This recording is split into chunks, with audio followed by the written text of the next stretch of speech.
அம்மா தாயே, இன்னைக்கு வரலட்சுமி வீட்டுல லட்சுமியா கொட்டணும். அம்மா வாங்கம்மா லட்சுமி. லட்சுமி வந்திருக்கா. நான் வரலட்சுமி வந்திருக்கிறேன். நீ நான் அஷ்டலட்சுமி வந்திருக்கிறா அத்தை. ஐயோ அம்மா, கேட்டு அமுச்சு வச்சிருக்கிறியம்மா. அப்ப நீயே வந்துக்கிறியா?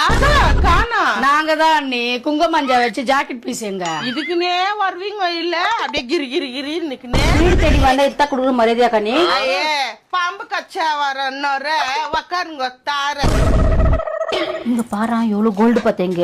ஐயா எல்லாம் பித்தளை பக்கருக்கு எடுத்து வச்சு. என்னம்மா குசு குசுன்னு பேசிக்கிறீங்க? சரி அண்ணி புடவை கொடுங்க, வேற வீட்டுக்கு போகணும். சரி, இந்த 2 பேருக்கு நைட்டி தான் எடுத்தேன். அது இன்ஸ்டால்மெண்ட்ல எடுத்தேன். என்னது இது நைட்டு குடுத்துனுக்குற? எங்களை பார்த்தா ஆண்டி மாதிரி தெரியுத நைட்டி போட்டு வச்சுக்கிறதுக்கு. புடவை தானே கொடுப்பாங்க, என்னக்கா நைட்டி குடுக்குற நீ? பான்ஸ் கிரீம் போட்டா அவங்க பியூட்டி. நீங்க போடுங்க நைட்டி. பல்சர் கடையில விப்பாங்க வெத்தல, நீ ஜோடிச்சு வச்சுக்கிற பாரு பித்தளை. நான் நைட்டே எனக்கு பத்தல. வாங்க போலாம். லட்சுமி கிட்ட வைக்குவாங்க காசு, இங்கத்துல இருந்து போங்கடி லூசு. சாதிக்க வேணும் திறமை, நைட்டு குடுக்கறது இல்ல நான் பெருமை. ஆமா, வரலட்சுமிக்கு வைக்குவாங்க பணம். நீங்க ஜாஸ்தி பேசுனீங்கன்னா ஆயிடுவீங்கடி போனோம்.